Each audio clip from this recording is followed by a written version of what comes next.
खरोखरीच मोहिनीचे हे रूप अनन्य साधारण आहे.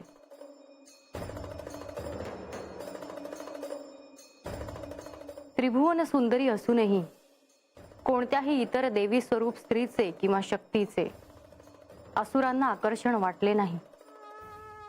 मात्र ह्या रूपाचे वाटले. देवी, देव आणि दैत्य हे दोघेही बंधूच, महर्षी कश्यपांचे पुत्र. परंतु जन्मतःच क्रूर असणाऱ्या असुरांना अमृत प्राशन करू देणे हे अन्यायकारक ठरेल. आणि म्हणूनच हे असुरांना अमृत कधीही मिळू देणार नाहीत. आणि त्यासाठी दैत्यांची चित्त दुसरीकडे वळवणारं, त्यांचं ध्यान दुसरीकडे नेणारं हे मोहिनी रूप श्री विष्णूंनी धारण केलं आहे. देवेंद्र आणि दैत्यराज, मी जे सांगेन ते सगळ्यांनी शांतपणे ऐकावे अशी माझी विनंती आहे. दैत्यराज, हे अमृत आधी मी देवांना देईन, मग दैत्यांना. सुंदरी, कोणी काहीही म्हटले तरी मी माझा शब्द मागे घेणार नाही.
हे अशा प्रकारे जर ही स्त्री प्रत्येक देवाला हे अमृत वाटत बसली तर असुरांना कधीच अमृत मिळणार नाही. मला असे होऊ द्यायचे नाही.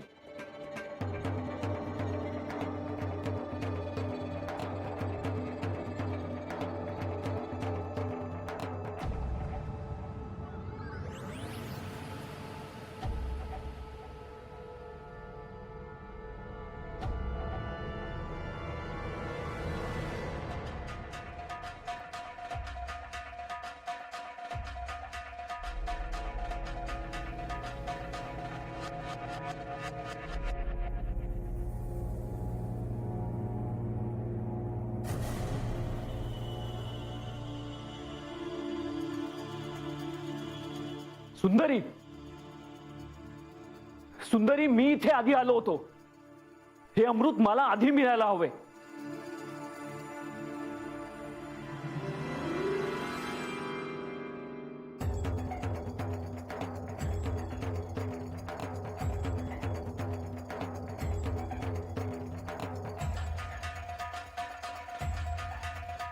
चंद्रदेव असे का वर्तन करीत आहेत?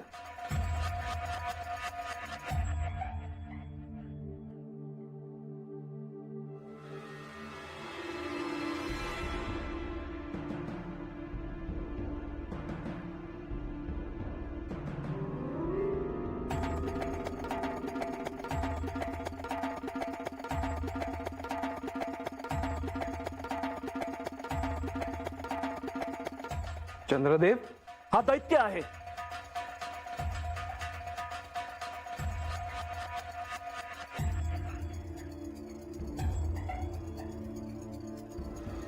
प्रभो, प्रभो, हा दैत्य आहे. नाही, मी चंद्र आहे. याने माझे रूप घेतले आहे. हा असत्य बोलत आहे. हा दैत्य आहे.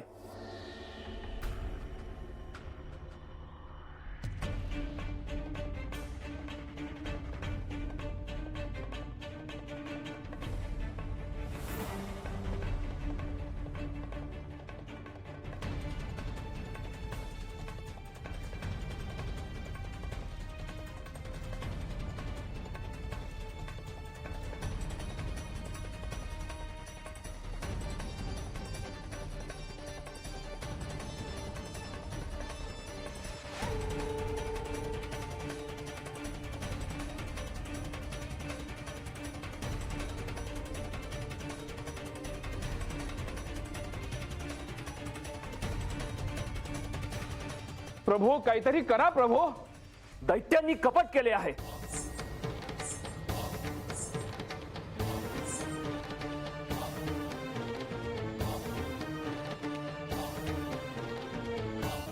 राहू थांब.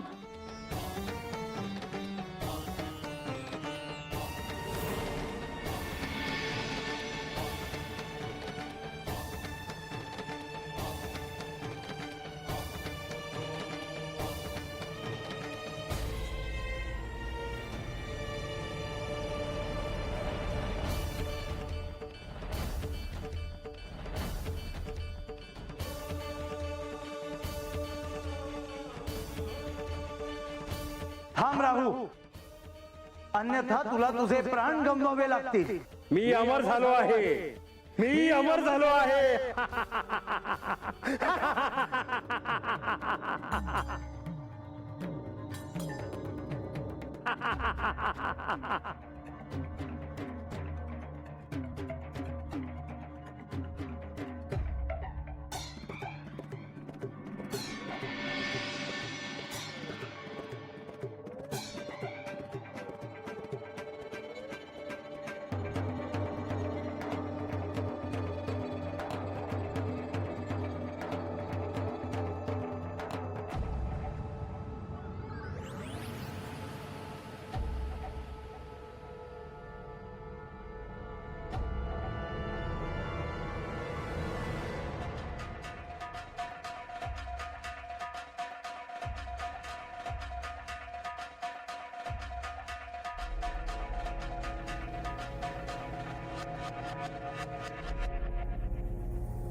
माझ्या आराध्यांना सर्व देवांनी साकडे घातले आणि माझे आराध्य त्यांच्या मूळ रूपात, त्यांच्या विराट रूपात प्रकट झाले. मोहिनी रूप सोडून माझ्या आराध्यांनी त्यांच्या मूळ रूपात राहू दैत्याला सावध करण्याचा प्रयत्न केला खरा, परंतु त्यांनी ते ऐकले नाही.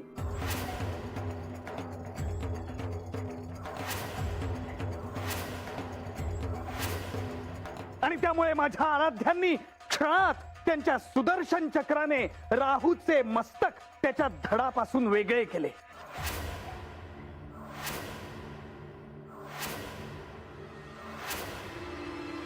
परंतु राहू दैत्याने अमृत घेतले होते, त्यामुळे त्याचा मृत्यू झाला नाही. त्याचे शरीर आणि मस्तक हे वेगळे झाले होते, परंतु त्यात जीव हा होता. मग काय झाले? नारायण नारायण. अशा वेळी श्री विष्णूंनी केलेल्या शासनामुळे आपल्या हातून असा अपराध कधीही घडू नये हे सर्व दैत्यांना कळून चुकले. म्हणजे त्या दैत्याला क्षमा केली गेली. नारायण नारायण.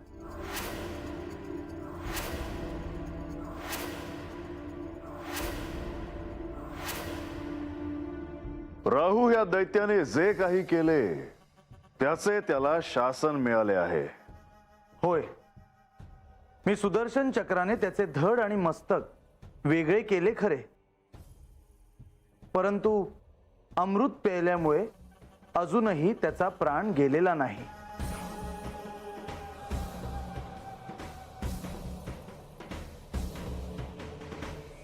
हे प्रभो, तुम्ही त्याला शासन केलेत, पण दैत्यांमध्ये केवळ त्यालाच अमृत मिळाले. होय बळी. मग हा अन्याय आहे. नाही, जे झालं ते योग्यच झालं आणि तसंच घडायला हवं होतं.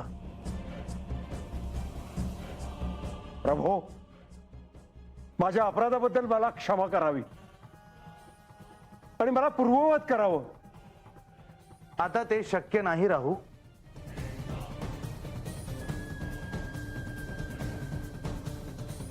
परंतु आजपासून तुझ्या या शरीराचे आणि मस्तकाचे 2 ग्रह होतील, राहू आणि केतू.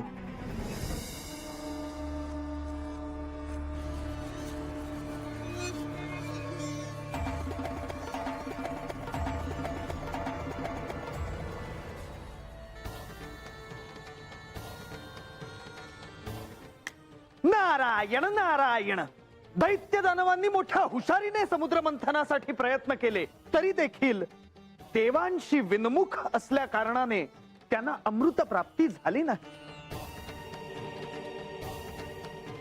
आपल्या शत्रूंनाच यश मिळालेले पाहून त्यांचा उत्कर्ष झालेला दैत्यांना सहन झाला नाही आणि त्यामुळे त्यांनी लगेच देवांवर शस्त्रास्त्रांनी हल्ला चढवला. इकडे देवांनी मात्र अमृत पिऊन विशेष शक्ती मिळवली होती. शिवाय भगवंतांच्या चरणकमलाचा त्यांनी आश्रय घेतला होता.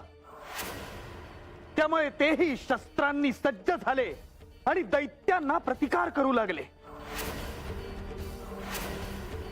क्षीरसागराच्या किनाऱ्यावर रोमांचकारी आणि भयंकर असा संग्राम घडला. हाच देवासुर संग्राम होय. यात अर्थातच देवांचा विजय झाला आणि बळीसह इतर दैत्य निघून गेले. देव पुन्हा स्वर्गात आले. देवी, अशा प्रकारे हे समुद्र मंथनाचे आख्यान पूर्ण झाले. मुनिवर, या आख्यानामुळे मला अनेक गोष्टी कळल्या ज्या मला आधी कधी ठाऊक नव्हत्या. श्री विष्णू आणि श्री महालक्ष्मींचे स्वरूप मला कळले. नारायण नारायण. पण अजून एक प्रश्न आहेच मुनिवर.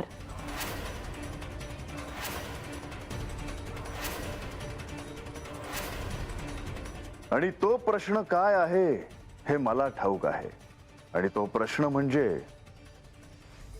या कथेचा आणि तुझ्या रूपाचा काय संबंध आहे. माधवा, ह्या प्रश्नाचं उत्तर तुम्ही द्यावं असं मला वाटतं. होय देवा. देवी, त्या अमृताच्या वाटणीच्या वेळी मी जे मोहिनीचे रूप घेतले होते ते रूप म्हणजेच तुमचे हे रूप आहे.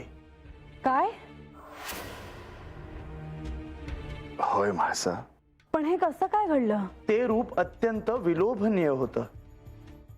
सगळ्यांनाच त्या रूपाची भुरळ पडली, अगदी श्री महादेवांना देखील.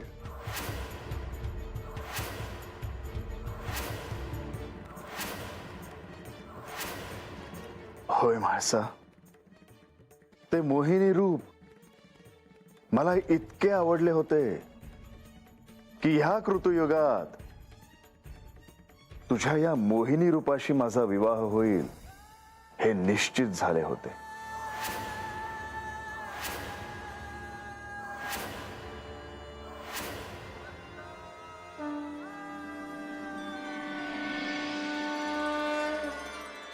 देवी, सूर्यास्त झाला.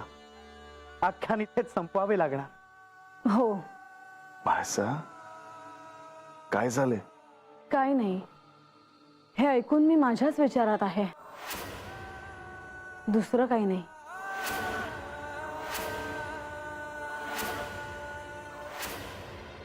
कसला विचार म्हासा?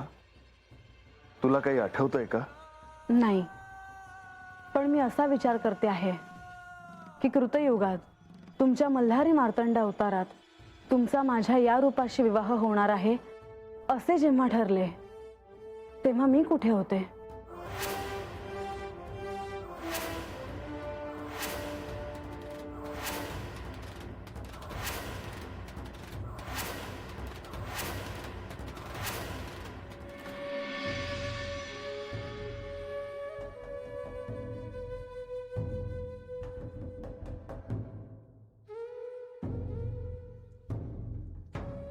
निघायचं का घरला?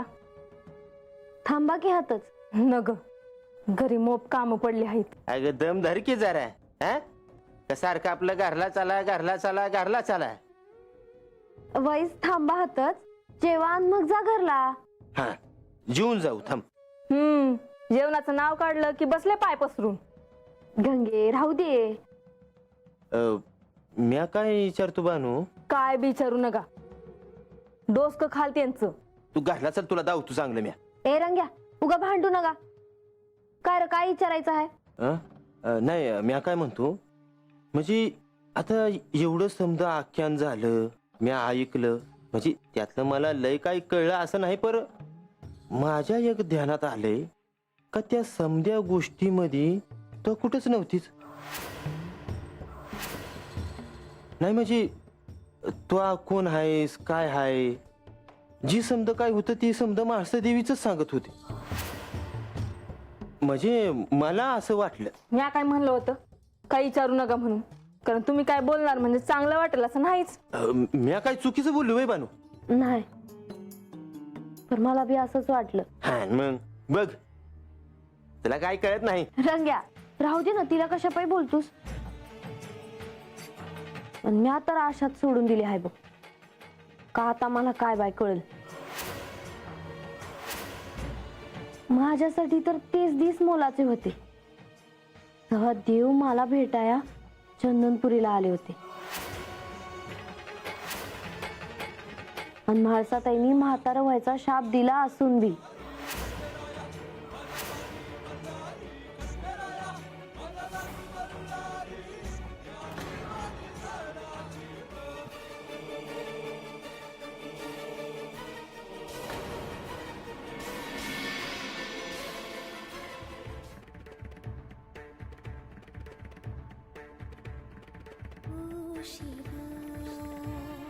आख्यान संपलं, पण माझे प्रश्न अजून संपले नाहीत.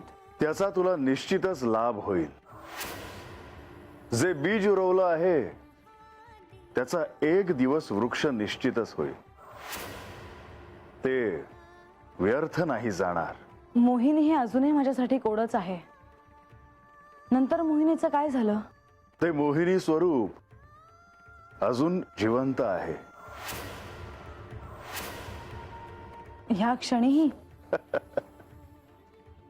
होय, विश्वास ठेव.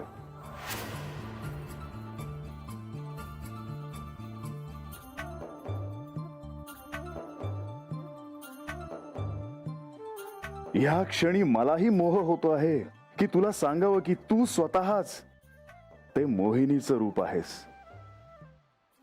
आणि मला ते रूप अतिशय आवडलं आहे. तुम्ही मला जी अमृताची कुप्पी दिली होती त्याचे महत्व मला आता कळते आहे. समुद्र मंथनातून कष्टाने जे अमृत मिळवले, त्या अमृतातले काही थेंब तुम्ही मला भेट म्हणून दिलेत. जपून ठेवते. जेव्हा तुझी इच्छा होईल तेव्हा त्याचा उपयोग कर. आणि मला खात्री आहे की त्याचा उपयोग तू लोककल्याणासाठीच करशील.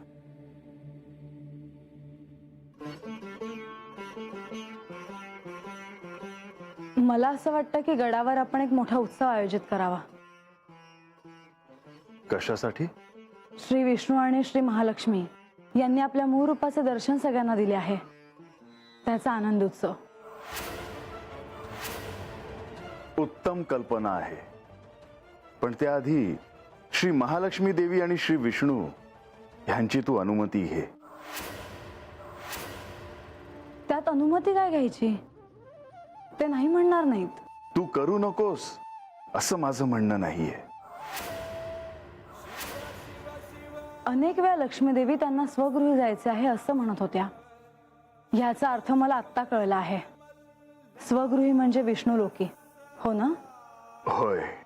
तुम्ही मला जसे मानस सरोवराचे दर्शन घडवले होते तसे विष्णू लोकाचे देखील घडवावे असे मला वाटते.